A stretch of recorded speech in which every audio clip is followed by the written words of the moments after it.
नमस्कार। Question our में आप सभी का स्वागत है। आपके साथ मैं हूं सचिन वर्मा। देश के कई राज्यों में जारी एसआईआर पर सत्ता पक्ष और विपक्ष के बीच विवाद जारी है। कई राज्यों में बीएलओ की मौत का मामला सुप्रीम कोर्ट में पहुंच गया है और इन सब के बीच उत्तराखंड में बिना एसआईआर हुए ही सियासत चरम पर है।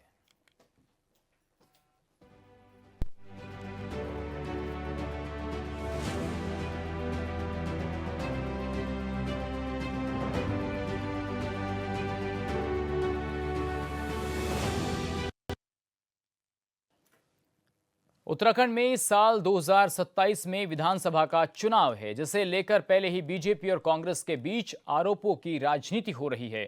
उत्तराखंड में एसआईआर की प्रक्रिया कब होगी, यह आगे की बात है, लेकिन प्री एसआईआर की प्रक्रिया को लेकर विपक्ष ने गंभीर आरोप लगाए हैं, जिसका जवाब तो बीजेपी ने भी दिया। लेकिन सवाल यह है कि क्या बीजेपी चुनाव वाले राज्यों में एसआईआर लागू कर वोटों को कटवा रही है, जैसा कि विपक्ष आरोप लगा रहा है, या फिर एसआईआर देश की सबसे बड़ी जरूरत है। और साथ ही क्या विपक्ष के पास जब कोई मुद्दा नहीं बचता तो बेवजह की बातों से देश का ध्यान क्यों भटकाया जा रहा है। आज इसी मुद्दे पर होगी विस्तार से बात। कुछ खास मेहमान भी हमारे साथ जुड़ेंगे, लेकिन पहले ये रिपोर्ट देखिए। देश में एसआईआर को लेकर सियासत चरम पर है। उत्तराखंड में प्री एसआईआर की गतिविधियां जैसे ही शुरू हुई, कांग्रेस ने इसको लेकर सवाल उठा दिए हैं। विपक्ष का मानना है कि बिना एसआईआर की घोषणा के ही प्री एसआईआर के नाम पर वोटरों के नाम काटे जा रहे हैं। एआईसीसी सदस्य करण माहरा ने निर्वाचन आयोग के साथ ही सरकार की नीयत पर सवाल उठा दिया है। देखिए, उत्तराखंड में हालांकि अभी घोषित नहीं हुआ, लेकिन आप विभिन्न विधानसभाओं में जाओ, एसआईआर का काम ऑलरेडी शुरू कर दिया गया है। इससे इनकी नीयत पता चलती है। जब नाम अभी तक एसआईआर में है नहीं और एसआईआर लागू होगा नहीं होगा ये पता नहीं, लेकिन सरकार ने और इलेक्शन कमीशन ने काम ऑलरेडी शुरू कर दिया है और कोशिश हो रही है कि विपक्ष के लोगों के जो नज़दीकी लोग हैं उनको चिन्हित इनके कार्यकर्ता कर रहे हैं, लिस्टें दी जा रही, बाकायदा उनके नाम काटे जा रहे हैं और कठिन किया गया है कि 2003 के कम से कम प्रपत्र रहे। कोई लड़की अगर विवाह करके आई है और पहले वोटर नहीं थी तो उससे कहा जा रहा है अपने माँ बाप के कार्ड्स लेके जाए। इलेक्शन कमीशन का काम है कि वो इलेक्शन में ज़्यादा से ज़्यादा लोग प्रतिभाग करें, उसके लिए लोगों को प्रेरित करें, ना कि उनको हतोत्साहित करें। और ऐसे में राजनीतिक दल तो अपने लिए हो सकता है काम करें, लोगों के आईडीज बनाएं, लोगों के वोट चढ़वाएं, लेकिन कोई व्यक्ति स्वयं क्यों कष्ट उठाएगा कि वो अपने मायके जाए, अपने माँ के या पिता के जो है उस 2003 के वोटर कार्ड्स लेके आए और अपना नाम चढ़वाए। ऐसा कोई भी करता नहीं और हिंदुस्तान में अभी ऐसी स्थिति आई भी नहीं है। तो ये आसान किया जाना चाहिए। सरकार के जो चुनाव कमीशन है उनके पास सारे डाटा हैं, 2003 के भी हैं, उससे पहले के भी हैं। तो एक ऐसा प्रोग्राम उनको लॉन्च करना चाहिए जिसमें आदमी जैसे अपना नाम डाले और ये डाले कि मेरा गांव हुआ है या मेरे परिवार के लोग वहां बूथ में वोट डाल देते, वो उसमें स्वतः चेक हो जाए, वो नाम चढ़ जाए। कांग्रेस के ऐसे आरोपों पर अब बीजेपी ने भी पलटवार कर दिया है। भाजपा प्रदेश अध्यक्ष महेंद्र भट्ट ने तीखी प्रतिक्रिया देते हुए कांग्रेस पर भ्रम फैलाने का आरोप लगा दिया। महेंद्र भट्ट का कहना है कि एसआईआर पूरी तरह तकनीकी और निर्धारित प्रक्रिया है, जिसे चुनाव आयोग के निर्देशों के अनुसार चरणबद्ध तरीके से लागू किया जा रहा है।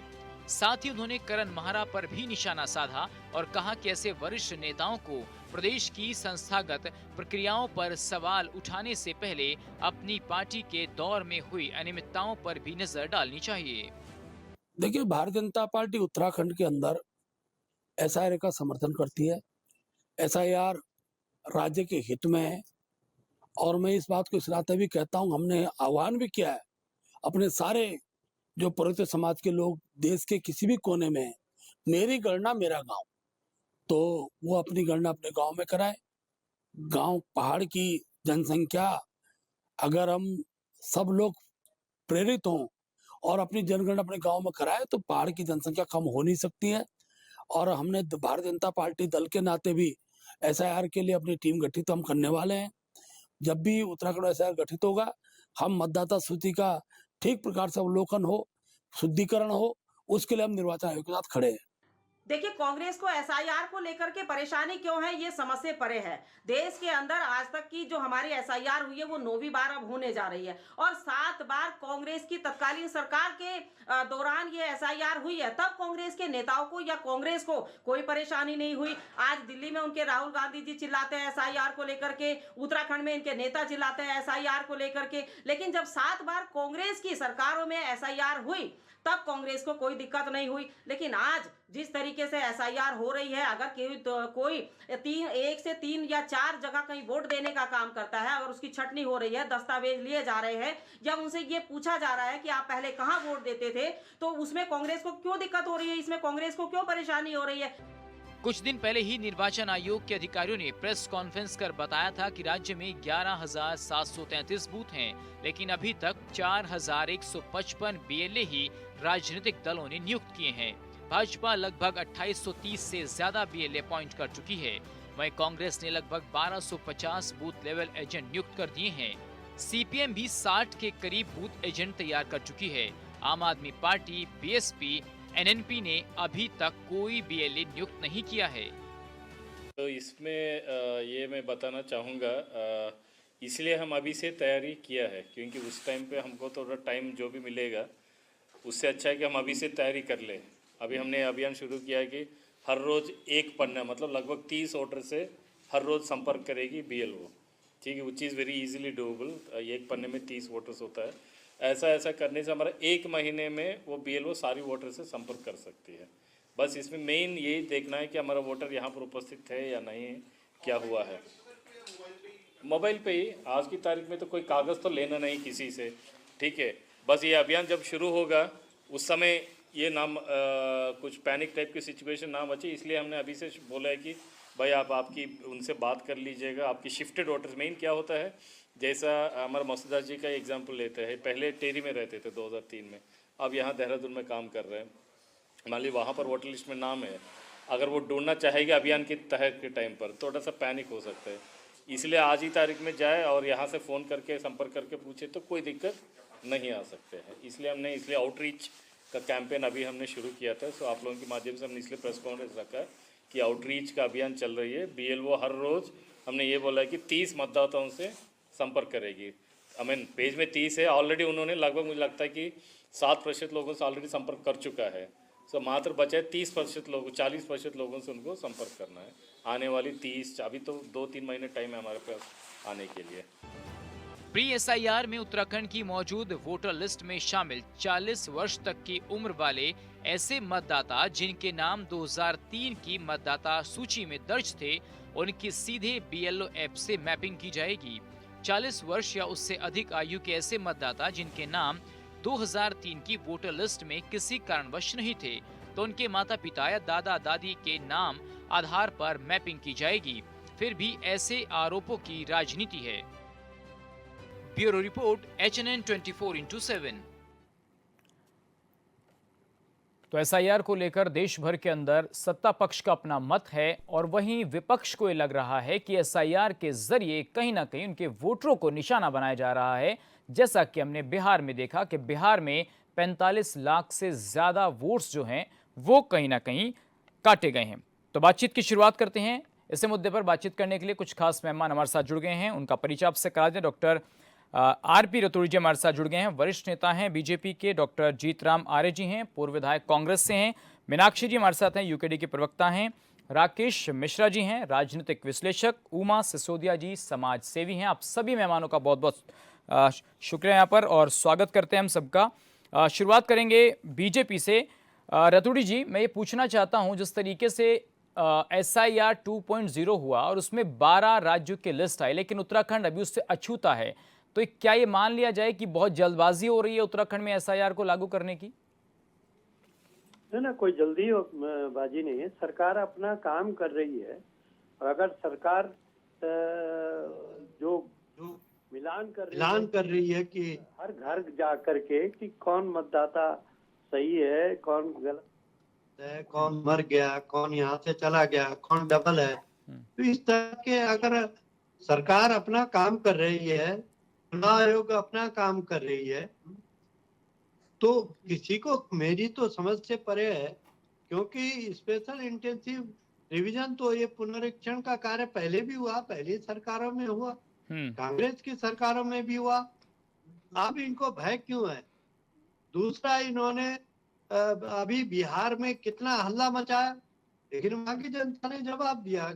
एक भी ऐसा नहीं मिला जो शिकायत करने जाए क्योंकि कोशिश ये है कि ये तुष्टीकरण की राजनीति करें और केवल लोगों को, जिनको ये भय, अपना वोट दिखा करके भय दिखाने का काम करना चाहते हैं, उन्हें डरा डरा के कि तुम्हारे नाम कट जाएंगे। अरे भाई, अगर 10 साल में, ये 2013 के बाद अब हो रहा है, इस बीच कई लोग की मृत्यु हो चुकी है, कई लोग दूसरी जगह चले गए, तो पुनरीक्षण का कार्य चल रहा है। तो इसमें किसी भी राजनीतिक दल को, लेकिन रतूड़ी जी, काहे को सवाल तो ये है तकलीफ कि जब बात अपने असम की BLA आती है आप तो तैयार असम करें। का नाम नहीं आता है, महाराष्ट्र की बात आती है तो महाराष्ट्र का नाम नहीं आता है। ऐसा आरोप लगाया जा रहा है कि जिन राज्यों में चुनाव हैं सिर्फ उन्हीं को टारगेट किया जा रहा है, उनको ही ध्यान में रखा जा रहा है, जैसे उत्तर प्रदेश है। नहीं, अभी देखिए, अभी 12 राज्यों में चल रहा है, 12 राज्यों में चुनाव नहीं है अभी, केवल नहीं, आने वाले 2-3 वक्त में राज्यों तो में होगा है। ना, 27 में अरे होंगे, भाई, तो 26 में होंगे। पहले में 7 बार, 9वीं बार हो रहा है ये तो। इससे पहले 7 बार तो कांग्रेस के कार्यकाल में हुआ, दिक्कतें हुई। ये कोई पहली बार हो रहा है। ठीक है, हमारे साथ डॉक्टर जीतराम आर्य जी भी हैं, कांग्रेस से हैं, पूर्व विधायक हैं। डॉक्टर जीतराम जी, अब देखिए, वो तो कह रहे हैं कि कांग्रेस के टाइम पर भी हुआ है, लेकिन अगर घुसपैठिए बाहर निकल जाएंगे देश से और तमाम चीजें हो जाएंगी, पुनर्निरीक्षण हो जाएगा, क्लैरिटी हो जाएगी वोटर लिस्ट में, तो फिर दिक्कत क्या है? तो आप लोग उसका स्वागत क्यों नहीं करते हैं? कांग्रेस को न तो वोटर लिस्ट के रिवीजन से कोई दिक्कत है और न ही, हेलो, आवाज आ रही है? जी बिल्कुल, बोलिए। हेलो, जी जी। हाँ, कांग्रेस को न तो किसी वोटर लिस्ट के रिवीजन से कोई दिक्कत है, क्योंकि ये सतत प्रक्रिया है। वोटर लिस्ट में रिवीजन होना सतत प्रक्रिया है, वो हमेशा से होते आए हैं। वो कोई लोग जो आज नहीं हमारे बीच में, उनका नाम हटेगा। जो नए लोग आए हैं, जो वोटर लिस्ट में 18 साल पार कर गए, उनका नाम आएगा। वो सब का होना क्या चाहिए था, जो बीजेपी ने नहीं किया। नंबर 1, 2021 में भारत की जनगणना होनी चाहिए थी। जनगणना को 2021 में अगर कोविड था तो 22, 23, 24, 25 और अब ये कह रहे हैं कि 26 में हम जनगणना करेंगे। उसी जनगणना में काफी कुछ क्लियर हो जाता। उस जनगणना में ये देखते, उसके बाद वोटर लिस्टें बनती, उसके बाद SIR लगानी या जो कुछ करना उसके बाद करते। तो पहले तो बीजेपी ने एक लैकुना ये है कि आपने बिना जनगणना के जो 2021 में ड्यू था उसको आपने अभी तक नहीं किया। वो बीजेपी का के अगेंस्ट में है कि बात कि आपने क्यों जनगणना नहीं करी इस देश की। दूसरा, जहां तक रहा कि जो SIR है, ये बीजेपी का एक इंटेंसली एक फोकस है कि जिन जिन राज्यों में चुनाव नजदीक है उन राज्यों में हम ये SIR करेंगे। और जिन लोगों के पास दस्तावेज, मैं पहले भी बताया था इसी चैनल में, एक बार पहले भी डिबेट हो चुकी है SIR पे। मैंने ऐसे कहा था कि जो लोग वन भूमि में बसाकत हैं, जो दलित हैं, आदिवासी हैं, कई लोग इस तरह के हैं जिनके पास कोई डॉक्यूमेंट नहीं है, उनके कैसे का कार्ड बनाओगे, उनका आधार कार्ड है कि नहीं है। जो यहाँ के निवासी है, भाई ठीक है, जो बाहर से आए हैं वो तो आप उनसे हमें नहीं, अगर वो इस देश के निवासी नहीं है तो आप उनको बाहर करिए। वो तो कोई आपसे वो नहीं करेगा, क्योंकि अगर जो इस देश में नहीं है, घुसपैठिए है या कोई है, उसको कौन रोक रहा है आपको? ठीक है, आपका इंटेंशन, अगर इंटेंशन सही होगा तो सब लोग सपोर्ट करेंगे। तो इंटेंशन को लेकर आपको दिक्कत है। राकेश मिश्रा जी, क्या लग रहा है कि वाकई में जो बात कह रहे हैं कांग्रेस के प्रवक्ता कि कहीं ना कहीं इंटेंशनली किया जा रहा है इलेक्शन को मद्देनजर? एक सब हवा में तीर मारा जा रहा है। एक्चुअल में SIR जहां हो रहा है उस धरातल पर जाकर देखिए हो क्या रहा है। आपके घर में 10 वोट है तो BLO आपके घर जाता है और 10 फॉर्म आपको देता है, 5 फॉर्म देता है कि आप इसे भरिए और इसको सत्यापित करिए। उन्हीं से पूछता है कि आप 2003 की भी वोटर लिस्ट उनके पास है और 2003 से पहले की भी वोटर लिस्ट है। अगर आपके पिताजी का नाम 2003 के वोटर लिस्ट में है तो आपको कोई डॉक्यूमेंट्स देने की जरूरत नहीं है। ये प्रक्रिया है। ठीक। 2003 के बाद अगर आपका 2003 की वोटर लिस्ट में आपका नाम नहीं है तो उसके बाद आपको अपने किस निर्वाचन क्षेत्र में आपने वोट डाला है वहां की डिटेल आपको देनी है कि मैं फला बूथ में या फला गांव में मैं वोट देता था, और वो गांव का नाम ही लिखना है केवल उस फॉर्म में। इसके अतिरिक्त आपको कुछ नहीं देना है। अब होता क्या था कि पहले जो वोटर लिस्ट बनती थी तो जैसे मैं यहाँ रहता हूँ तो मेरा यहाँ भी नाम होता था और जिस ग्राम पंचायत से आता हूँ वहाँ भी नाम होता था। तो वो एक्चुअल में चुनाव आयोग का डाटा भरता था कि मतदाता इतने हैं और मतदाता इतने हैं, और इनकी संख्या 20 से 30% होती थी किसी राज्य में। लेकिन राकेश जी, आप तो ये एक प्रोसीजर बता रहे हैं कि जो इसमें टेक्निकल चीज़ें हैं। मैं ये कह रहा हूं कि बीजेपी ने यदि ये फैसला लिया है और चुनाव आयोग ने खासकर ये फैसला लिया है कि नहीं एसआईआर पूरे देश में होगा और 2.0 के जरिए 12 राज्य चिन्हित किए गए हैं, तो विपक्ष जो ये कह रहा है, खासकर कांग्रेस, समाजवादी या फिर आरजेडी की बात करें, ममता बनर्जी, कि ये जानबूझकर उनके वोटर्स को टारगेट किया जा रहा है। तो क्या वोटों को टारगेट किया जा रहा है या नहीं एसआईआर होना जरूरी है देश में? देश में एसआईआर होना जरूरी है और देश में ऑथेंटिक वोटर होना जरूरी है। बिल्कुल। ऑथेंटिक वोटर का मतलब एक व्यक्ति एक मत। ऐसा नहीं कि उसके पास वो राजपुर रोड की विधानसभा में भी वोट डाल रहा है और पौड़ी में भी जाके वोट डाल रहा है, तो अपने मताधिकार का दो जगह प्रयोग कर रहा है। बिल्कुल। सरकार ये चाहती है कि आप किसी भी दल को, अगर राजनीतिक दल को सपोर्ट कर रहे हैं तो एक जगह करेंगे ना। नहीं, ये बात सही है कि भाई यदि आपका वोट गांव में भी है और फिर आप शहर में रहने लग जाएं तो दो जगह वोट है, वो तो सही नहीं होगा। चलिए, हमारे साथ उमा जी भी हैं। उमा जी, आप किस तरीके से देख रहे हैं, क्योंकि समाज सेवी का जो एक जरिया होता है कहीं ना कहीं समाज से कनेक्ट होना, और ये तमाम चीज़ें आप देखते हैं, इलेक्शन के टाइम पर भी देखते हैं, तो आज देश को वाकई में इस चीज़ की ज़रूरत है जो हो रहा है देश में? देखिए, ये जो प्रक्रिया है जो चुनाव आयोग इस समय कर रहा है, ये मतलब एक कॉमन प्रक्रिया है, पहले भी होते रहे हैं। हमेशा जब भी इलेक्शंस आते हैं उससे पहले हमेशा बीएलओस जांच करते हैं कि इस समय हमारे जो विधानसभा है या जो भी हमारा मंडल है उसमें कितने वोट बढ़े, कितने वोट घटे। तो ये एक सतत प्रक्रिया है। लेकिन जो कांग्रेस या दूसरे विपक्षी दलों की जो आशंका है, या वो जो बार बार कह रहे हैं कि 45 लाख वोट जो है बिहार चुनाव में कम हो गए, सरकार को उस पर ध्यान देना चाहिए। अगर देश के प्रमुख विपक्षी दल, सभी दल, देखिए सबकी सरकारें हैं यहाँ पर, अलग अलग राज्यों में सरकारें हैं, और देखिए विपक्ष जो है वो भी इस देश के एक मजबूत स्तंभ है। लोकतंत्र में विपक्ष का होना बहुत जरूरी है। ऐसे में अगर हमारा विपक्ष इस बात को कहता है कि 45 लाख वोट जो है बिहार चुनाव में कम हो गए, तो सरकार को उस पर ध्यान देना चाहिए। और मैं इसमें जो चुनाव आयोग है, मैं उनको कहना चाहूंगी कि आप अपने काम को बिना किसी सरकारी दबाव के करें। यहाँ पर प्रॉब्लम ये है कि बीजेपी के ऊपर विपक्ष भरोसा नहीं कर पा रहा है। उनको ये लगता है कि अगर उत्तराखंड में एसआईआर लागू हो गया और ये सब जांचें होंगी तो हमारे लोगों के नाम काट दिए जाएंगे, क्योंकि कहीं ना कहीं पहले ऐसा हुआ है। तो प्रेशर में काम कर रहा है चुनाव आयोग बीजेपी, क्या आप ये कहना चाह रही हैं? देखिए, मैं ये कहना चाह रही हूँ कि चुनाव आयोग को अपना कार्य पूर्ण रूप से निष्पक्ष होकर करना चाहिए, ताकि चुनाव आयोग की जो शुचिता है और उनकी जो हमारे लोकतंत्र में उनकी जो एक स्थान है, उस स्थान को वो बरकरार रखे।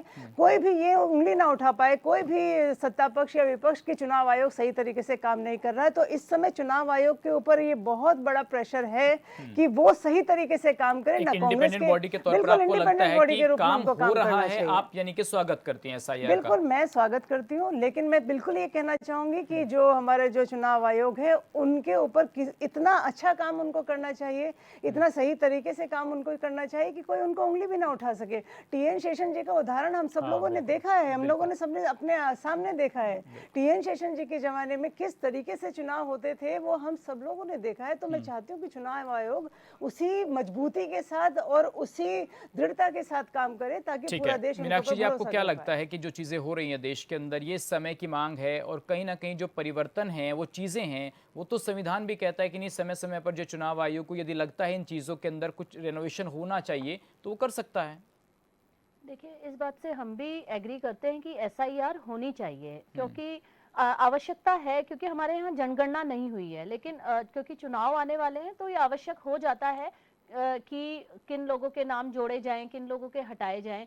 लेकिन सबसे बड़ी समस्या ये है कि सवाल क्यों उठ रहे हैं। सवाल इसलिए उठ रहे हैं क्योंकि खुद भाजपा के नेताओं को नहीं पता कि ये SRI जो प्रक्रिया है ये क्या है। उन्होंने अभी तक जनता को इस चीज के बारे में क्लैरिटी नहीं दी है। उन्हें क्योंकि जनता को ये समझना, जनता को सबसे पहले ये बात पता होनी चाहिए कि कहीं पे मतलब हमारे राज्य में SIR हो रहा है। और अगर उत्तराखंड की बात करें तो उत्तराखंड के परिप्रेक्ष्य में करीब 3 लाख अस्थायी पलायन है। 3 लाख के करीब लोगों ने अस्थायी पलायन किया है, जहां पे वो जॉब करने के लिए या अन्य कारणों से बाहर रहते हैं, लेकिन उनका निवास जो है वो उत्तराखंड के अंदर है, पहाड़ों पर है। तो जब तक ये चीजें उन तक पूरी तरह से क्लियरली नहीं पहुंचेंगी, तब तक उनको भी नहीं समझ में आएगा कि हमारा नाम काटा गया है या जोड़ा गया है। अंत में आप देखिए कि जब चुनाव आएगा तो ये प्रक्रिया चुनाव के टाइम पे भी होती है, और क्या गारंटी है कि वो लोग फिर नहीं बोलेंगे कि हमारा नाम ऐड करिए और इस लिस्ट में उनका नाम नहीं ऐड किया देखिए, जाएगा। जब BLOs बनाए गए हैं, जो गवर्नमेंट से जुड़े हुए लोग हैं या फिर BLAs हैं, जो पार्टी के कार्यकर्ता हैं, पार्टी से जुड़े हुए लोग हैं, तो फिर एक एक BLO को फॉर्म दिए जा रहे हैं, उस पर BLA भी तो मॉनिटरिंग कर रहा है ना। तो फिर ये कैसे कोई कहेगा कि भाई नहीं हमारे वोट बन गए, हमारे कट गए, तो आप क्यों नहीं इस पर ध्यान देते हैं? नहीं, मैं वही बात आपको कह रही हूँ कि जनता तक तो ये बात पहुंची ही नहीं है ना कि यहाँ पे ये प्रक्रिया चल रही है। जनता तक अगर ये बात पहुंच जाती तो तब उन्हें समझ में आएगा कि हमारा नाम यहाँ पे कटा हुआ है या हमारा नाम ऐड हो रहा है। और सबसे बड़ी दिक्कत यही है कि जो भाजपा की जो लिस्ट बनती है, किसी भी तरह की कोई लिस्ट बनती है, उसमें पारदर्शिता नहीं होती है, और पारदर्शिता ना होने के कारण इस तरह का संशय उत्पन्न होता है। तो राकेश जी, क्या पारदर्शिता नहीं हो रही है? जैसे कि मीनाक्षी जी कह रहे हैं कि पारदर्शिता नहीं है सिस्टम के अंदर, तो जब BLAs नियुक्त किए गए हैं और BLO हैं, तो फिर उसमें पारदर्शिता की कहाँ कमी रहेगी? आपके लोगों को एडजस्ट तो किया जा रहा है। देखिए चौधरी साहब, वर्मा जी, बात यह है कि हमारी जानकारी का अभाव है। मूल चीज है कि हम जानकारी नहीं है कि हो क्या रहा है। जैसे 65,62,367 वोट बिहार में हटे, मतदाता सूची जो 6 करोड़ वोटर थे उसमें से 65 लाख वोट घटे जी। अब अभी डिबेट में 45 लाख पहुंच गया। हाँ। आप समझिए। बिल्कुल। तो ये क्या है कि व्हाट्सएप यूनिवर्सिटी चल रही है। आप समझ रहे हैं ना। अब 65 लाख में 28 लाख वोट वो थे जो मृत हो गए, जिनका जीवन नहीं था। वो समाप्त, मतलब वोटर लिस्ट में नाम उनका चल रहा था, लेकिन उनका जीवन खत्म हो गया था और उनका नाम हटना था। लगभग 367 बांग्लादेशी या रोहिंग्या ये निकले हैं। जी बिल्कुल, केवल इतने, बिल्कुल सही, 400 के आसपास, 400 के आसपास 367-68 ये निकले हैं जो वहां से हटाए गए। बिल्कुल यही है इतना। बिल्कुल सही बात है। और बाकी जितने वोट थे वो डबल थे। मतलब वो भागलपुर में भी इनरोल्ड थे और वो पटना में भी इनरोल्ड थे, वो यहां भी इनरोल्ड थे, वो वहां भी इनरोल्ड थे। अब वो सारे राजनीतिक दलों की तिकड़मबाजी रही होगी ना। किया धरा तो सब इन्हीं का है, किसी दूसरे का नहीं किया धरा भी इन्हीं का है कि भैया इस विधानसभा में जुड़ जाओ या इस ग्राम प्रधान के साथ जुड़ जाओ या यहाँ भी वोट दे देना या यहाँ भी वोट दे देना। या कभी कभी होता भी है, संभव है कि एक विधानसभा में, जैसे बिहार का हमने अभी देखा कि एक विधानसभा पे 40 से 50 हजार वोट काटे जा रहे हैं। जी, ये क्या ये संभव हो सकता है? ये संभव होता और वो था भी इतनी जल्दी। ये संभव होता था जब बूथ कैप्चरिंग बंद हुई तो ये नई कैप्चरिंग शुरू हुई थी। अच्छा, जो छत्रप राज्य चला अभी तक वो यही था, ये छत्रप राज। ये कोई सामान्य वर्ग के लोग नहीं, ये सामान्य लोग नहीं करते थे, असामान्य लोग करते थे। उनका हर जगह वोट होता था कि इस चरण में यहाँ वोट दे देना, इस चरण में यहाँ। लालू यादव के टाइम पे तो बूथ कैप्चरिंग होती थी। तो आप ये आरोप लगा रहे हैं कि बीजेपी के राज में भी कैप्चरिंग हो रही है? नहीं, मैं बीजेपी की नाम में राजनीतिक दल का किसी का नहीं ले रहा हूँ कि कैप्चरिंग, बूथ जो वोट काटे गए ये पारदर्शिता लाई गई, शुद्धिकरण हुआ इसका। आप इसका स्वागत करते हैं ना? जी बिल्कुल, 100%। अच्छा, सेम चीज है जैसे 35 लाख, उस दिन हम टीवी डिबेट में देख रहे थे कि 35 लाख लोगों का पलायन है उत्तराखंड से। 35 लाख लोगों का, ये मैं नहीं कह रहा हूं, यशपाल आर्या ने विधानसभा के पटल पे बोला है जी कि 35 लाख लोग यहां से पलायन करके गए। तो वो देश में कहीं गए होंगे जहां की मतदाता सूची में होंगे। और दिल्ली विधानसभा में मेरी जानकारी में जो है कि कम से कम 4 विधायक उत्तराखंड के हैं। तो यहाँ के जनमानस के बल पे है ना। बिल्कुल। चलिए रतुड़ी जी, मैं आपसे ये पूछना चाहता हूं कि जिस तरीके से हम देख रहे हैं कि इतना दबाव BLOs पर बनाया जा रहा है कि उनकी मौत हो जा रही है, कोई हार्ट अटैक से मर रहा है, कोई खुदकुशी कर रहा है, तो ये इतना भी प्रेशर और इतनी ही जल्दबाजी क्यों हो रही है कि किसी की जान भी जो है वो इतनी सस्ती लगने लगे?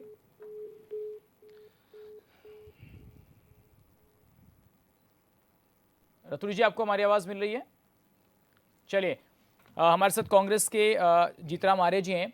जीतराम आर्य जी, जब हम देखते हैं कि आपका वोट खिसकता है, जैसा कि सत्ता पक्ष के लोग कह रहे हैं कि देखिए इनको एक धर्म विशेष के लोगों की ज्यादा चिंता है कि कहीं जो है वोट्स जो हैं वो मुस्लिम्स के ना खिसक जाएं, और यही कारण है कि कहीं ना कहीं आप उस पर आवाज उठा रहे हैं, आपको उनकी चिंता ज्यादा है।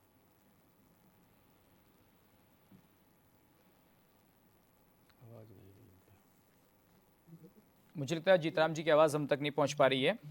मीनाक्षी जी, क्या ये ऐसा संभव है, जैसा कि मैंने सवाल भी कांग्रेस के नेता से पूछा, कि कहीं ना कहीं जो धर्म विशेष के लोग हैं उनकी वोट्स को काटा जा रहा है, ऐसा आरोप बीजेपी पर लगाया जा रहा है। देखिए, ममता बनर्जी ने साफ कह दिया कि मैं यहाँ लागू नहीं होने दूंगी, और सड़कों पर उतरकर प्रदर्शन भी किया जा रहा है। तो क्या ममता को भी डर है कि उनका वोट बैंक खिसक रहा है, जो उत्तर प्रदेश में अखिलेश यादव को है और जो कांग्रेस को भी है देश के अंदर?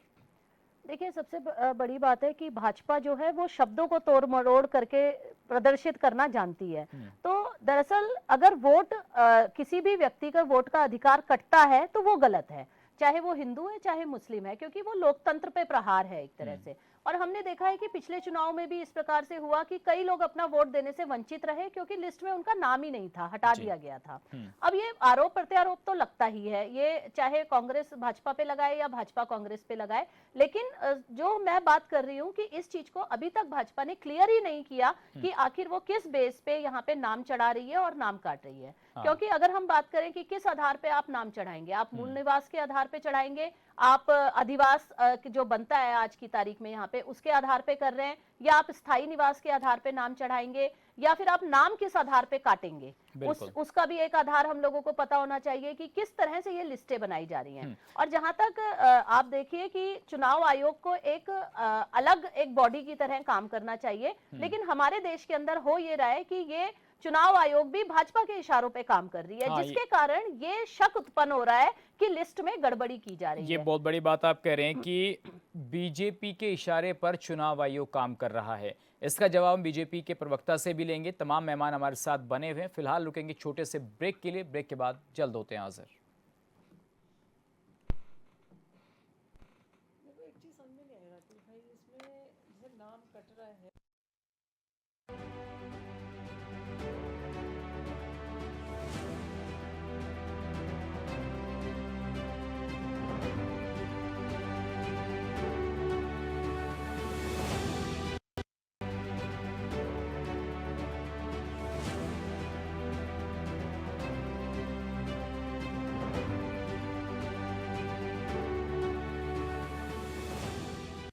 तो एसआईआर को लेकर देश भर के अंदर हम देख रहे हैं कि कहीं ना कहीं सियासत और बयानबाजियां लगातार तेज हो रही हैं। लेकिन हम बात उत्तराखंड की कर रहे हैं कि उत्तराखंड में अभी तक उन 12 राज्यों में लिस्ट में नाम शामिल नहीं है।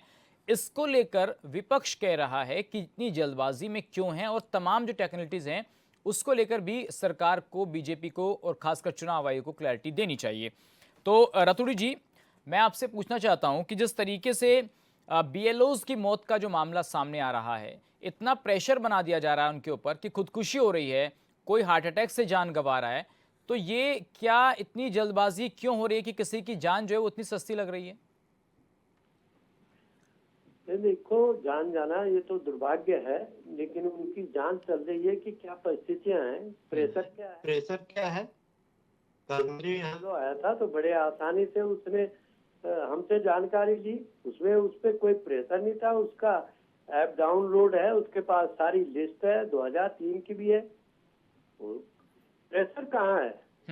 काम का प्रेशर, काम करने वाले पे प्रेशर होता है, फिर तो हर नौकरी करने वाला कहेगा मेरे पे टीचिंग का है, मेरे पे तो डॉक्टर का, मेरे पे सभी प्रेशर। जी, मैं राजस्थान के एक वीडियो का मैं जिक्र करना चाहूंगा, जिसमें एक बीएलओ एक मजदूर के घर 10-10 बार जा रहा है और वो उसको ढूंढता ढूंढता जो उसके घर, उसके खेत पर पहुंच गया। इसमें उसको जानकारी लेनी है, अगर उसको नहीं पसंद होगा तो जान देगा, अरे नौकरी छोड़ देगा, तो जान क्यों देगा भाई? नहीं तो ये और कोई कारण होंगे उनके पारिवारिक, कोई मेंटली प्रेशर नहीं है बीएलओ पर, आप ये कह रहे हैं?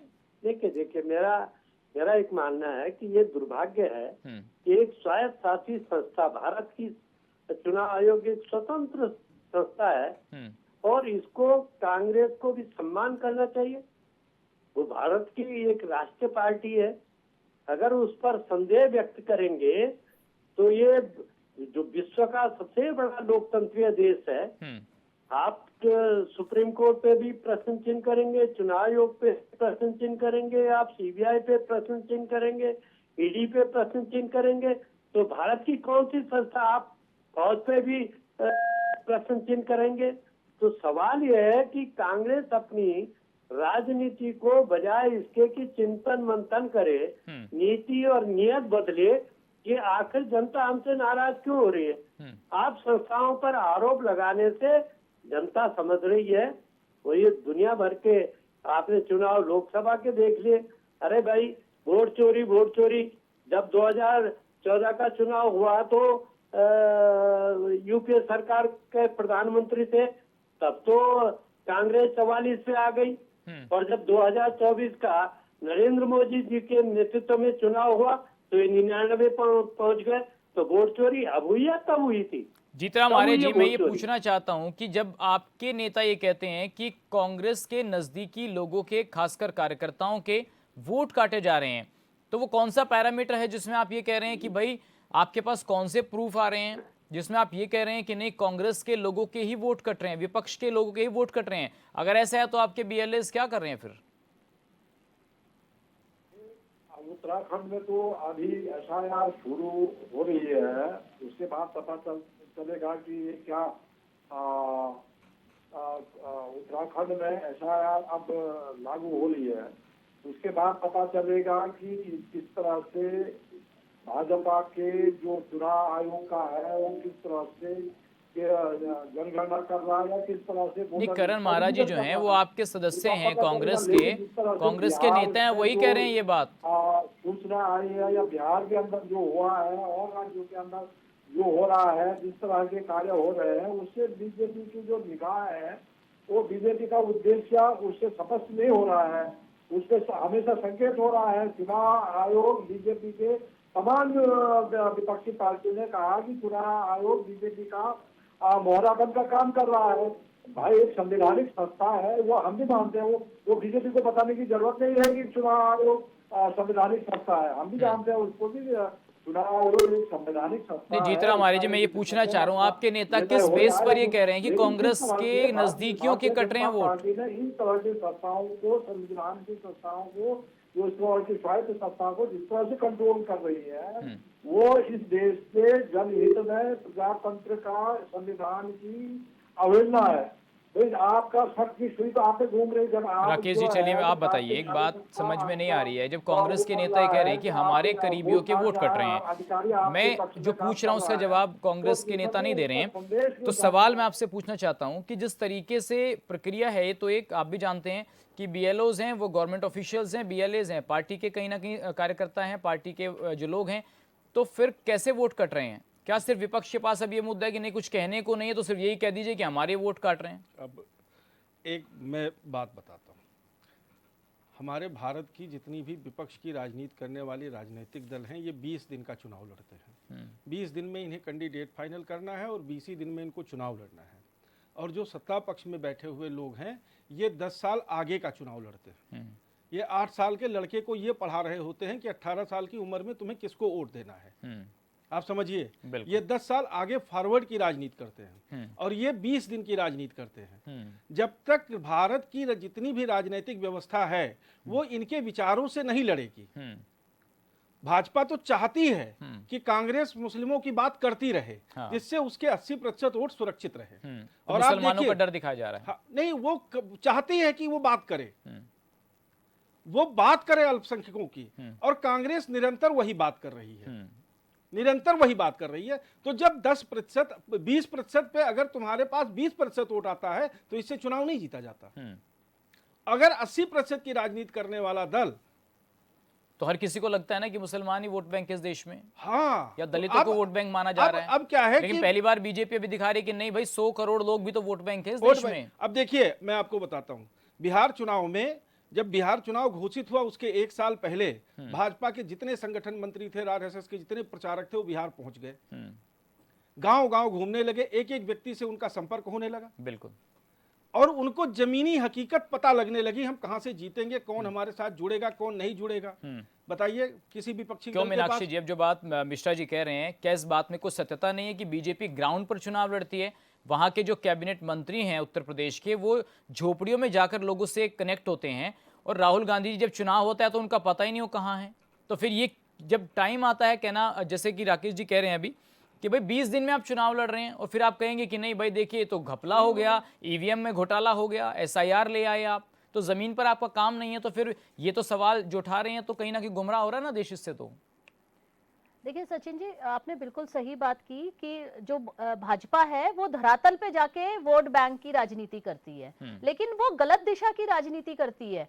उसे राजनीति करनी चाहिए जनता के मुद्दों की, लेकिन वो सिर्फ अपने वोट को साधने की राजनीति करती है। आज अगर हम उत्तराखंड की बात करें तो कितनी समस्याएं उत्तराखंड के सामने हैं। पहाड़ों पे आप देखिए बाघ भालू के हमले, तेंदुओं के हमले जो लोगों के ऊपर हो रहे हैं, लेकिन हमारी जो भाजपा की सरकार है वो एसआईआर करवाने में व्यस्त है।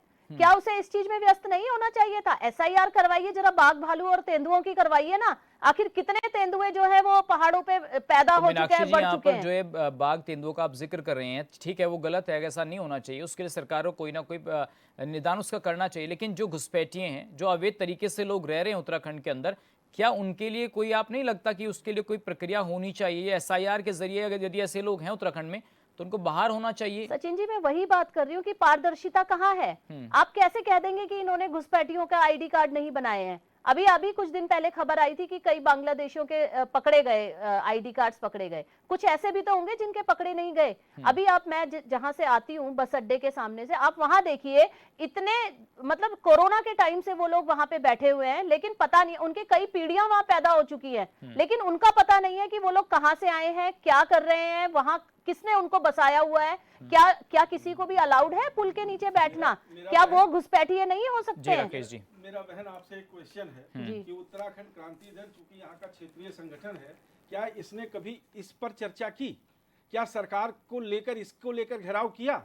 ये नैतिक जिम्मेदारी यही तो भाजपा करती है जाके। राकेश जी बिल्कुल सही कह रहे हैं, लेकिन हमने इस पे लगातार आवाज उठाई है, हमने कई ज्ञापन डीएम को भी दिए हैं, और हम लगातार समय समय पर इस चीज के बारे में सचेत भी करते आ रहे हैं। यही कारण है कि आज मैं यहाँ पे बैठ के इस समस्या को गिनवा रही हूँ। देखिए उनका मॉडल कितना तेजी से विकसित हो रहा है। जैसे उनकी छवि कहीं से धूमिल होने की स्थिति होती है, दो मजारें टूट जाती हैं। क्यों उमा जी, ऐसा ही हो रहा है क्या देश के अंदर? उमा जी, क्या ये मजार का सिस्टम, भगवे का सिस्टम, धर्म की राजनीति, क्या 80-20 की राजनीति हो रही है देश के अंदर? वर्मा जी, इस बात को मैं क्या बोलूं, ये तो पूरा देश, क्या पूरा विश्व इस बात को कह रहा है कि 2014 के बाद हमारा जो सामाजिक ताना बाना था, कहीं ना कहीं उसमें एक कमी महसूस हुई है। जो गंगा जमुनी तहजीब हमारी थी उसमें कहीं ना कहीं एक दरार बीच में आना शुरू हो गई है। मैं एक बहुत नॉर्मल सी बात कहती हूँ, जो हिंदू मोहल्ले हैं, मैं अगर देहरादून की बात कहूँ, आप मेरी इस बात को गलत तरीके से कोट मत कीजिएगा, लेकिन मैं बिल्कुल कहना चाहूँगी, जो हिंदू मोहल्ले हैं उन मोहल्लों में अब कोई मुसलमानों को किराए पर भी मकान देना पसंद नहीं करता। तो क्या इसके लिए बीजेपी जिम्मेदार है? देखिए 2014 के बाद जो हमारे पूरे देश का सिनेरियो बदला है, जिस तरीके से पोलराइजेशन हुआ है, उसकी वजह से मुझे लगता है कि वो तो ध्रुवीकरण की राजनीति बीजेपी करती है, हिंदू मुस्लिम की राजनीति बीजेपी कर रही है। वो अब होते होते हमारे घरों तक भी पहुंच गया है कि हम लोग अपने आसपास किसी मुस्लिम को नहीं देखना चाहते। जबकि बहुत साल पहले, ज्यादा साल पहले नहीं, 20-25 साल पहले जब मेरे पिताजी ने अपना मकान खरीदा तो हमारे आसपास कई मुस्लिम फैमिलीज थी, और उन्होंने वो प्लॉट लेते समय कभी सोचा भी नहीं मन में कि मेरे आसपास मुस्लिम रह रहे हैं, क्योंकि हमारे गांव में भी आसपास। तो आज हिंदू खतरे में है कि मुसलमान खतरे में है? आज देश का लोकतंत्र खतरे में है। लोकतंत्र खतरे में है, बड़ी बात आप कह रहे हैं। देश का लोकतंत्र खतरे में है, ये स्तंभ है हमारे देश के। यहाँ पर उमा सिसोदिया जी वो कह रहे हैं कि 2014 के बाद से ध्रुवीकरण की राजनीति हो रही है, और एसआईआर में भी आप लोग यही काम कर रहे हैं। रतूड़ी जी, हेलो जी, आपको आवाज आ रही है? जी जी जी, देखिए उमा जी क्या कह रही हैं, उनको कश्मीर के लोगों की, उन ब्राह्मणों की चिंता नहीं और पीड़ा का शायद एहसास नहीं है कि जब वहाँ धर्म पूछ करके गोलियां मारी जाती होगी, और आप कह रहे हैं कि आज ये तुष्टिकरण हो गया। जी अरे सवाल रतूड़ी उनसे जी, पूछो धर्म ना पूछकर जिनके जो घर के गोलियां मारी नौजवान गई चले वो गए। हिंदुस्तान के लोगों ने नहीं मारी, वो पाकिस्तान से आए हुए आतंकवादियों ने मारी। इस चीज को अरे आप थोड़ी भाई, सी इसको आप आतंकवादी डिस्टिंग्विश कीजिए।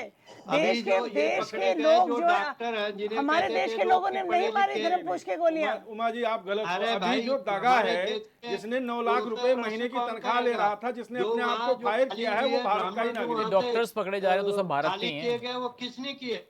वो पाकिस्तान ने किए। अरे तो आप ये जो आज आतंकवादियों डॉक्टर को और जो एक आज ये आम 6 आम डॉक्टर हिंदुस्तानी पकड़े जा व्यक्ति रहे को हैं, आप ये अलग कहाँ नहीं के हैं? करेंगे। ये पाकिस्तान के। अंधे भाई, जो आतंकवाद में IAS में पकड़े जा रहे हैं ये पाकिस्तानी है, यहाँ हिंदुस्तान के वो डॉक्टर है। क्यों भरोसा करेगा आदमी? पढ़े लिखे हैं, MBBS कर रखा है उन्होंने, उसके बाद भी आतंकवाद में वो शरीक है, कैसे भरोसा करेगा आदमी? जी ये तो भरोसा इन्होंने खोया ना। ये भरोसा हिंदुस्तान की जमहूरियत ने, उन्होंने तो जो वहां से आए थे पाकिस्तान से भी उनको भी गले लगाया, उनको भी कहा आइए ये जमीन हमारी है, आइए बैठिए। लेकिन जब आचरण आप खराब करेंगे, राष्ट्रवाद को आप समाप्त करने लगेंगे, आप एकता अखंडता केवल जाति और धर्म पर आधारित रतूड़ी करेंगे, जी, हमारे तो देश को भरोसा हिटलर उठेगा। नहीं चाहिए, हमारे देश को हिटलर क्यों नहीं नहीं उठेगा चाहिए। भरोसा? आप जिस जिस क्यों देंगे रास्ते लोग पर किराए आप में? लोग लेकर जा रहे हैं इस समय देश को, हम लोग जर्मनी बनेंगे कुछ सालों के बाद। बताइए बहुत राकेश जी, ज्यादा- क्या बहुत देश ज्यादा- जर्मनी बनने की बहुत ओर ज्यादा अग्रसर है? लंबा हिटलरशाही टाइम देश के नहीं अंदर है। चल रही है, बहुत बड़ी बात यहाँ पर कह रही है। जर्मनी बनने की स्थिति नहीं है। देखिए, स्थिति अभी नहीं है, लेकिन अगले 10 सालों में हो नहीं तो ये जाएगी। बात आप जर्मनी कह रहे हैं कि नहीं हिटलरशाही चल रही है देश के अंदर। भारत कभी जर्मनी नहीं बन सकता। भारत में कभी हिटलरशाही जर्मन की बात कर रही है। ना हिटलरशाही चल सकता है। देखिए वर्मा जी, एक चीज मैं बताऊं, सन 2013 का एक बयान था डॉक्टर मनमोहन सिंह का। राष्ट्रवादिता ये वहां से ध्रुवीकरण शुरू हुआ। ध्रुवीकरण शुरू कहां से हुआ? ध्रुवीकरण भाजपा को मौका किसने दिया? भाजपा को मौका दिया मनमोहन सिंह के एक बयान ने। मनमोहन सिंह साहब देश के प्रधानमंत्री थे और 2013 में एक उन्होंने बयान दिया। वो बयान था कि भारत के संसाधनों पर सबसे पहला हक अल्पसंख्यकों का है। उन्होंने माइनॉरिटी कहा था, इन्होंने मुसलमान कह दिया। आप समझिए। और उस बात को लेकर माइनॉरिटीज उन्हें क्यों कहा था वो आप भी जानते हैं कि किस माइनॉरिटीज की बात कर रहे थे। 80% जिस देश में 82% 85% एक समुदाय के लोग रहते हों और वहां पर अगर ये बात कही गई हो तो ध्रुवीकरण तो हो ही जाएगा। ठीक, देखिए जीतराम आर्य जी, अब सवाल ये है कि ध्रुवीकरण की राजनीति की बात हो रही है। आपको ये डर है कि कहीं आपका जो मुस्लिम वोटर है उसके वोट्स ना कट जाएं? ममता बनर्जी को भी यही डर है। बीजेपी चाहती है कि जो उनका 80% वोट है उसको संजो लिया जाए। तो वोटों के ध्रुवीकरण की सियासत क्या SIR के जरिए हो रही है? ध्रुवीकरण की बात मैं नहीं करूंगा। माननीय प्रधानमंत्री जी के 14 के भाषण सुनेंगे आप, तो उन्होंने कहा कि जब सीमाएं प्रधानमंत्री इस देश में है, राष्ट्रपति इस देश में है, सेनाएं उनके हाथ में है, तब वो घुसपैठिए कैसे कि इस देश में घुस जाते हैं? आज तो 10 साल से 11 साल से माननीय मोदी जी प्रधानमंत्री है, तब घुसपैठिए आतंकवादी कैसे देश में घुस गए? जरा उनका 2014 का भाषण सुनवा देना आपका भी जो है। उसमें क्या कहा था उन्होंने कि देश के प्रधानमंत्री का नकारापन है कि ये देश में घुसपैठिए आ रहे हैं। आज तो आप प्रधानमंत्री, सेनाएं आपकी है, राष्ट्रपति, आप तब कैसे घुसपैठिए इस देश में आ रहे हैं? अब आप दोषारोपण कर रहे हैं। उस दिन आपकी बारी थी तो आपने कहा आज विपक्ष आप नहीं कर पा रहे हो, तो आप विपक्ष को सवाल उठाएगा। लेकिन आर्य जी, सवाल ये है ना कि जो कुछ दिन पहले जब आपकी पार्टी चुनाव हार रही थी तो आपने कहा था कि ईवीएम में गड़बड़ है और ईवीएम लाने वाले ही कांग्रेस है। अब आप कह रहे हैं कि बैलेट पेपर पर चुनाव कराइए। नहीं, बैलेट पेपर कोई कागज नहीं है। आपने देखा होगा कि तमाम जो उड़ीसा के हैं, इवन तो उत्तराखंड में हमारे विधानसभा क्षेत्र में देवाल के अंदर और कई जगहों पर लोगों के पास कोई कागजात नहीं, वन भूमि में बसाखत है। आर्य जी, सवाल ये नहीं है ना, जब आप हिमाचल में जीतते हैं, कर्नाटक में आप लोग जीतते हैं, तो क्या तब ईवीएम गड़बड़ नहीं होती है? दे दिया जाए, वो भी नहीं हो पाया। तो ये सरकार का ये नहीं है कि कोई ध्रुवीकरण कर रहा है, हिंदू और मुस्लिम की बात कर रहे हैं। इन्होंने हिंदू में भी दलितों को अलग करते हैं, आदिवासियों को अलग करते हैं। तो इनका जो उद्देश्य है, भाजपा का जो उद्देश्य, अगर मुसलमान नहीं होता तो ये दलितों को टारगेट करते। इनको तो चाहिए कोई टारगेट करने के लिए डिवाइड और रूल तो इनका है कि बांटो भारत को और राज करो। ये इनका जो उद्देश्य है भारतीय जनता पार्टी का कि देश में बंटवारा करो, देश को बांटो और राज करो। यही तो मतलब है, आपस में जनता को बांट दो और उनका राज करो। इन्होंने कभी ऊंच नीच की बात करी, कभी दलितों की बात करी, कभी आरक्षण की बात करी, कभी मुसलमानों की बात करी, कहीं आदिवासियों की बात करी। तो तमाम इनके जो मुद्दे हैं भारतीय जनता पार्टी के, वो देश के विकास की बात नहीं करते। कभी नहीं सुना होगा कि IIT खुल जाए, IIM खुल गया, अच्छे एयरपोर्ट बन गए, अच्छी सड़कें बन गई, हाँ, तो ये बहुत कुछ बड़ी है। बात कह रही है ये कि तो सब डेवलपमेंट जितने की भी बात तो काम अभी बीजेपी देश कर में नहीं हो रहा रही है, है। वो 10, देखिए ना 11, 14 हाईवेज से बन पहले रहे हैं, ना के एम्स बन रहे हैं, काम ना चल रहे हैं, IITs वही बन पूरे रही हो हैं। रहे हैं इस समय देश में के कुछ अंदर। हुआ ही नहीं है तो 2014 के आप बाद जो से। भाजपा ने जो नया स्टेप इस देश के विकास मिश्रा के जी। लिए करा, उसकी बात ही नहीं देखिए करते, वर्मा जी, एजुकेशन की बात नहीं करते हैं। अरे तो क्या ये यार, देश के पढ़े लिखे सर्वांगीण आदमी हो विकास की जीतराम बात आर्य नहीं जी, करते। थोड़ा सा मैं केवल आपको ये कहूंगा कि जरा आप राकेश एक जी को सुन लेते हैं, फिर हम तुष्टीकरण की बीजेपी बात नेता करते से हैं, बात कभी हिंदू करेंगे। मुस्लिम की बात ठीक है करेंगे, आर्य जी, कभी थोड़ा ऊंच नीच सुन की बात लीजिए। करेंगे, कभी उसकी बात देखिए वर्मा करेंगे। जी, तो ये संविधानिक हमारे व्यवस्था आर्य बाबा जी की साहब का जो संविधान है, बाबा साहब ने जो आर्य देश जी को की जो एक उम्र और है, अखंडता के लिए वो संविधान मैं बनाया ये है, उसके लिए विश्वास के साथ कह सभी सकता हूं बराबर अरे है। पहले इन्होंने जहां तक करो भाई, घुसपैठियां डबल हैं, डबल कमीशन के कभी बारे में कांग्रेस जरूर उसकी सुना होगा। पैरवी आर्य नहीं जी एक करती मिनट है। सुन लीजिए, अब जरा आप सुन लीजिए। क्लियर कर लीजिए कि ये घुसपैठिए हैं, आप बाहर करिए।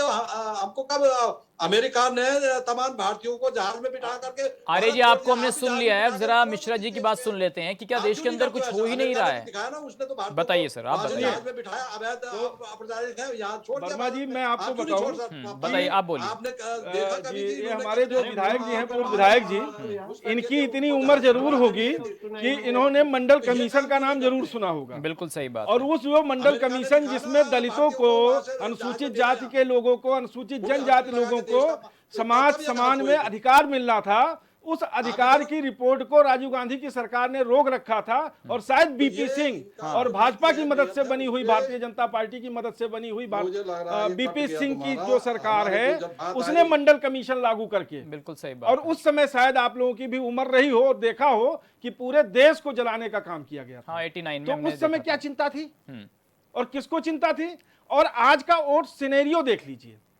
आज का जो वोट प्रतिशत है कि भाजपा को अगर 51%, 52% वोट हर राज्यों में मिल रहा है, तो उसमें क्या सवर्ण कास्ट के ही लोग दे रहे हैं?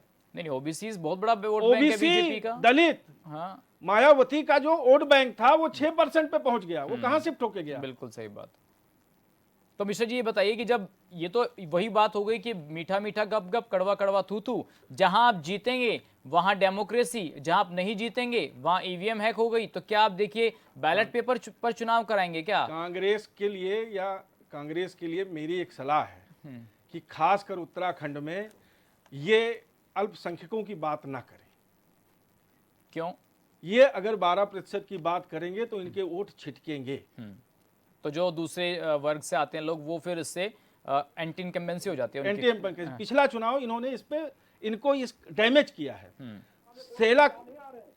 सेलाकुई में एक नेता ने बोला कि मैं यहाँ पे वो यूनिवर्सिटी बनाने जा रहा हूँ। अमेरिका में अवैध घुसपैठियों को भारत के जो है वहाँ अमेरिका से जहाज में बिठा के भारत छोड़ दिया, आप क्यों नहीं छोड़ रहे जहाज में बिठा के उनके देशों को? अरे सर, योगी जी ने बना दिया डिटेंशन सेंटर, छोड़ेंगे भी और पहले कूटेंगे भी। छोड़िए ना उनके देशों को। अमेरिका ने छोड़ा कि नहीं छोड़ा आपके लोगों को? शुरू हो गया। हाँ, इस देश रतुड़ी का जी ये हमारे लोगों को बताइए, छोड़ा नहीं छोड़ा रतुड़ी वहाँ जी से, अब ये जहाज में बताइए कि बिठा के। जिस तरीके से हम देख रहे हैं कि उत्तराखंड में खासकर मुस्लिम समाज के लोग जो हैं, चाहे वो किसी भी फील्ड में काम कर रहे हैं, उनको लेकर ये कहा जा रहा है कि जहां से आप आए हैं वहीं जाइए, तो क्या आप उनको भी घुसपैठिया मानते हैं जो अदर स्टेट से आकर उत्तराखंड में रह रहे हैं? देखिए, हमारा ये है कि मुस्लिम जैसे अमेरिका ने घुसपैठियों को भारत में जहाज में है, बिठा के हमारे लोगों को यहाँ के साथ वैसे ही भाजपा को जो घुसपैठिए लगता है उनको बिठा करके उनके आपने देश को देखा होगा छोड़ना। आयुष्मान योजना का सबसे ज्यादा लाभ कौन ले रहा? ये 80 करोड़ जो राशन दे रहे हैं, क्या उसमें धर्म और जाति का बंटवारा कर रखा है? वो गरीब अगर मुस्लिम है उसको भी मिल रहा है, आयुष्मान का लाभ मिल रहा है तमाम। नहीं, हम ये नहीं पूछ रहे हैं, हम ये पूछ रहे हैं उत्तराखंड में खासकर हम देख रहे हैं कि उत्तराखंड के पहाड़ी इलाकों में जो मुस्लिम्स हैं उनको कहा जा रहा है कि नहीं, जहां से आप आए वहां जाइए, यहाँ नहीं काम चलने वाला है। देखिए, जो वहाँ का मुस्लिम था, जो ओरिजिनल पहाड़ों में मुस्लिम था, उसको किसी ने नहीं कहा। लेकिन एक अगर आप अभी आपने देखा होगा, एक अध्यापक गलत सर्टिफिकेट बना करके और वहाँ चमोली में नौकरी करके छेड़ाखानी बच्चों लड़कियों के साथ कर रहा था, तो भाई क्या करेंगे? छेड़ाखानी होने देंगे? क्या करेंगे? उन्होंने उन बालिकाओं को जिनको उसने पढ़ाना था, शिक्षक भर्ती किया था, गलत उसने अपना निवास स्थान बनाया। क्या हम डेमोग्राफी इस तरह खराब होने देंगे अपने उत्तराखंड की? क्या क्यों इस मीनाक्षी जी, भूमि को डेमोग्राफी हम खराब हो बर्बाद रही है होने क्या? देंगे? डेमोग्राफी खराब हो रही है अगर मुस्लिम आकर के यहाँ पर उत्तराखंड में अपना काम कर रहे हैं। नहीं, मुस्लिम को कौन भाई, जो ओरिजिनल है हमारे अंजनी सैन के नीचे गांव है, बढ़िया गांव है, वो वहाँ पर उनको कोई कुछ नहीं कहता। जो यहाँ का मुस्लिम है, तो आपकी है, किसको दोष दे रहे हो? कांग्रेस ने ओरिजिनल बनाया। हिंदुस्तानी मुस्लिम है, वो कोई इनसे बेईमानी नहीं पूछिए करता। कि हिंदुस्तानी मुस्लिम है तो क्या जो उत्तराखंड में आ रहे हैं क्या वो पाकिस्तानी मुस्लिम आ रहे हैं क्या मीनाक्षी जी? बनाया कि भाजपा ने बनाया? सचिन जी, ये जो नेतागण हैं, ये भाजपा की मैं स्पेशली बात कर रही हूँ, ये इतने दोगली बातें करते हैं कि ये लोग सामने से कुछ कहते हैं और करते कुछ और हैं। देखिए, जो ये बात कर रहे हैं कि अभी जो बात आई थी कि एक मुस्लिम टीचर जिन्होंने एक लड़की पे शोषण किया, क्या इनके मैं भाजपा के ही कई नेताओं के नाम बता दूंगी जिन्होंने बच्चियों पे रेप अटेम्प्ट किया है और उनका शोषण किया है और यहाँ तक कि उनका कत्ल तक किया हुआ है, वो भाजपा के नेता हैं। क्या जब अपराध की बात आती है, क्या उस समय हिंदू मुस्लिम होना चाहिए? अपराध जो है, अपराधी हमेशा अपराधी ही रहेगा और अपराधी पे एक ही नजर से एक्शन होना चाहिए। अपराधी का कोई धर्म और कोई जाति नहीं होती, आप ये कहना चाह रहे हैं? जहाँ पर मुस्लिम नाम आता है वहां पे ये लोग आंदोलन लेके बजरंग दल और न जाने क्या क्या पहुंच जाता है। क्या इन लोगों को अगर किसी हिंदू लड़की पे कोई हो रहा है या किसी भी लड़की पे हो रहा है, किसी के भी द्वारा हो रहा है, क्या उनको इसके लिए आवाज नहीं उठानी चाहिए? लेकिन अगर अपना भाजपा का नेता है तो इनके मुंह में पट्टी बन जाती है, उस समय इनके मुंह से उमा जी मैं आपसे पूछना चाहता हूँ कि जो SIR फाइनल कमेंट है या मेरा आपसे सबसे एक कमेंट में चाहता हूँ उमा जी, क्या ये मान लिया जाए कि SIR तो बीजेपी ने उत्तराखंड में बहुत पहले से शुरू कर रखा है, क्योंकि वो जो लोग बाहर से आकर रह रहे हैं खासकर मुस्लिम्स को, वो तो मानते ही नहीं कि उत्तराखंड के निवासी हैं। देखिए, मैं फिर से यही कहूँगी कि SIR एक सतत प्रक्रिया है जो हमेशा से, जब से हिंदुस्तान आज़ाद हुआ है, हमारा चुनाव आयोग बना है, लगातार जो हमारी जो चुनाव की जो निर्वाचन की जो हमारी लिस्ट होती है उसमें हमेशा से चेंजेस होते हैं। लेकिन क्योंकि बिहार चुनाव में काफ़ी सारे वोट काट दिए गए और हमारे सभी विपक्षी दल जो हैं वो डरे हुए हैं या सहमे हुए हैं या भरोसा नहीं कर पा रहे हैं चुनाव आयोग पर, ये सबसे बड़ा कारण ये बहुत बड़ी बात आप कह रहे हैं कि सवाल ये है कि क्या चुनाव आयोग पर ही विश्वास नहीं है? मैं बिल्कुल, मेरा कहने का तात्पर्य ये है कि क्या ये मैसेज जा रहा है देश के अंदर कि चुनाव आयोग जो है वो प्रेशर में काम कर रहा है और विश्वास नहीं है, जैसा कि उमा जी कह रही हैं? देखिए वर्मा जी, चुनाव आयोग निष्पक्ष कर रहा है पर इनकी राजनीतिक जमीनें खिसक रही है, तो ये खिसियानी बिल्ली खंबा नोचे का काम कर रहे हैं। ये अपने अंदर बदलाव नहीं ला रहे हैं कि हमको भारत का नागरिक क्या चाहता है, भारत की जनता क्या चाहती है, वो ये महसूस नहीं कर रहे हैं। ये गाली गलौज पर उतर आते हैं, ये नरेंद्र मोदी जी को गाली दे देंगे। अरे भाई, आप अपने साथ, अभी हमारे जीतराम जी कह रहे थे कि वो वन भूमि पे, अरे 10 साल आपने यहाँ किया, 60 साल आपने केंद्र में किया, क्यों नहीं बांटा भाई उनको? ठीक है जीतराम आर्य जी, फाइनल कमेंट मैं आपसे चाहूंगा, मैं फाइनल कमेंट्स अपने गेस्ट से चाहूंगा, फिर मैं राकेश जी से अंतिम सवाल पूछूंगा। आर्य जी, अगर उत्तराखंड में SIR की प्रक्रिया शुरू हो रही है, भले ही 12 राज्यों की लिस्ट में नाम ना हो, तो दिक्कत क्या है? इसका स्वागत तो कांग्रेस को करना चाहिए कि एक सेफ सिक्योर राज्य उत्तराखंड बने। देखिए, SIR एक सतत प्रक्रिया कह रहा हूँ, बीजेपी के समय में ही नहीं हो रही। इन्होंने SIR का नाम दे दिया। हमेशा वोटर लिस्ट में, तो चुनाव से पहले हमेशा वोटर लिस्ट में संशोधन हुए। वो वोटर लिस्ट को हमेशा BLO घर घर जाते थे, उस लेटर का परीक्षण करके नहीं जो उसमें काटछाट होती थी। जो लोग नहीं रह गए, जो लोग जिन लोगों का इस समय नहीं है, कोई नए लोग जोड़ रहे हैं, नए जुड़ेंगे, जो नहीं रह गए तो उनको हटाएंगे। तो ये तो एक सतत प्रक्रिया है। राकेश जी, बस मैं 20 सेकंड्स में आपसे जानना चाहूंगा, एक सतत प्रक्रिया है तो फिर विपक्ष को क्यों लग रहा है कि कहीं ना कहीं उनका वोट खिसक रहा है? लास्ट कमेंट में आपसे चाहूंगा। देखिए वर्मा जी, SIR आपको ये अधिकार भी देता है, जब आप SIR का फॉर्म भरोगे तो आपसे पूछेगा कि आप कहाँ के वोटर रहना चाहते हो, यहाँ के कि बिजनौर के। बिल्कुल, ये अधिकार भी देता है, तो किसी को घबराने की जरूरत नहीं है। वो उनको, इस भारत के नागरिक, हर भारत के नागरिक को ये अधिकार देता है कि वो किसी भी विधानसभा में रह के अपने मताधिकार का प्रयोग कर सकता है।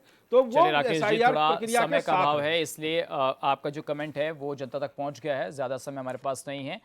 तो देख सकते हैं किस तरीके से SIR से पहले सियासत तेज हो गई है। आज के इस बड़ी डिबेट में हमने अलग अलग मेहमानों से उनकी राय जानी, क्या कुछ उनका इस पर मत था। तमाम मेहमानों का हमारे साथ इस चर्चा में शामिल होने के लिए धन्यवाद। HNN न्यूज़ के साथ आप बने रहिए। नमस्कार।